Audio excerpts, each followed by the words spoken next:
Hi, it's Crawford here from Vanwest, back with another exciting upgrade. This time we have the double cab, the shop truck that we use on site. I've got to take it up to Telford next weekend, and last time I drove it that far and it got dark, I couldn't see a thing. So I've looked on Tinternet and found some cheeky upgrades. The first one is that everyone says to get these Philips Race Vision GT200s. They're apparently the bulbs to have, but to handle that and to mitigate the useless wiring of a T4, we have got a wiring loom. Now this one came from a really interesting, I'll put some links in the description, but this is an eBay vendor who does this really good quality British made loom pack with custom lengths. It's got some ceramic plugs for the headlamps itself. It's a plug and play thing, gives you comprehensive instructions within the bag. So we're going to plug this in and hopefully I'll be able to see next weekend. I'll take you through it as we go.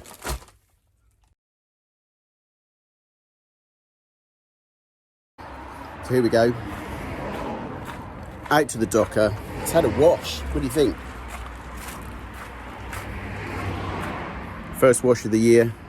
Didn't get one last year, but it's looking shiny because we're putting it on the stand. We are at Campermart at Telford this weekend coming, so if anybody wants to come and visit us, come and see us. Still got to tidy up the interior a little bit, but here we are. So around the front,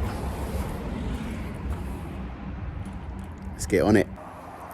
So it's pretty straightforward. The battery lives underneath this thing here, which is kind of a cowl, and it's a bit fiddly. But once it's off, you can see we're there. So we'll put that back, obviously. This little filter housing also comes off.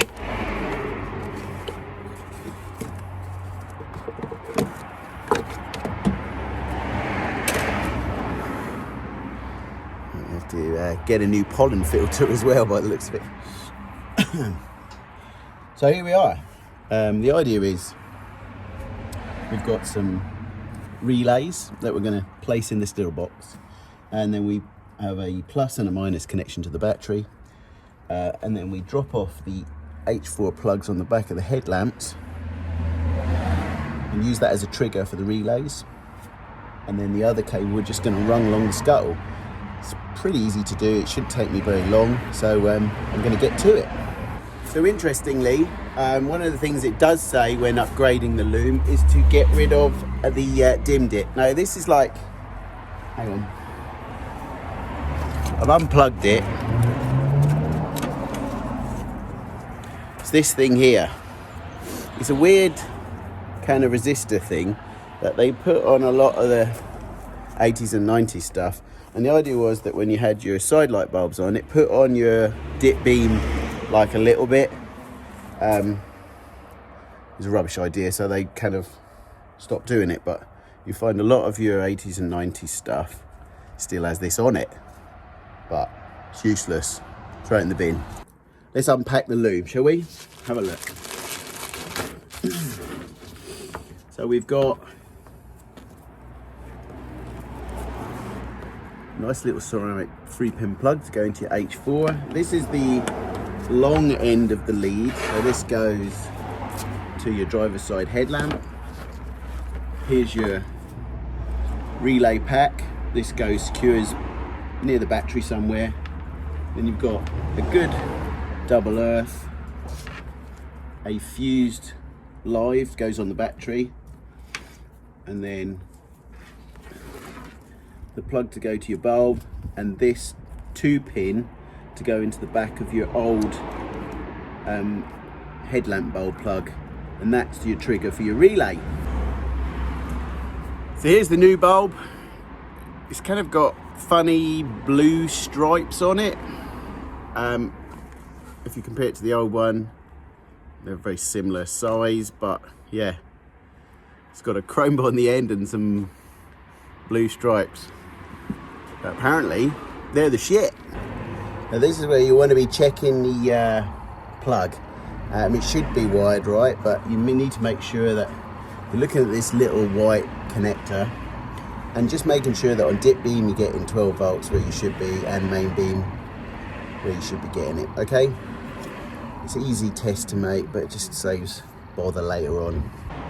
So to make routing the cables a little bit easier, because I've got this highly practical bull bar situation, which means taking the grill off is an impossibility. I've just dropped the slam panel off, so then I can route it and fix it in front of the rad, out of the way, where the sort of factory cable goes.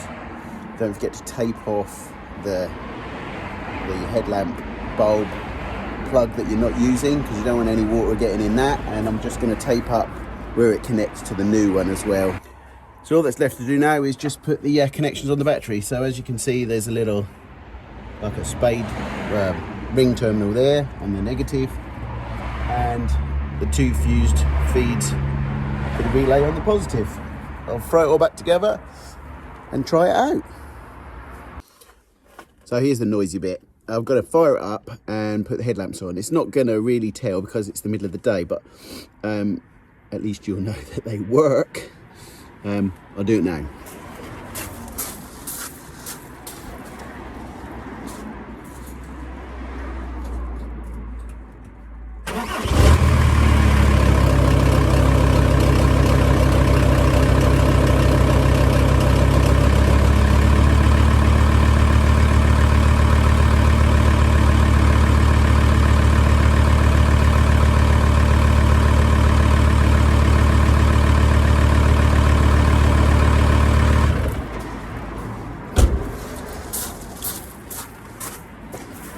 So there you go, we'll do a brightness test later, and it was a really good bit of kit. So shout out to eBay seller. I'll put a link in the description for the loom, and the bulbs seem to be pretty good, although they were prohibitively expensive for light bulbs. I think it's about 25 quid, but we'll see how it goes. Hopefully this will help me get a bit more night vision for those motorway drives all the way up north for camping and trading, and get the truck back on the road working. Cheers, thanks for watching, see you later.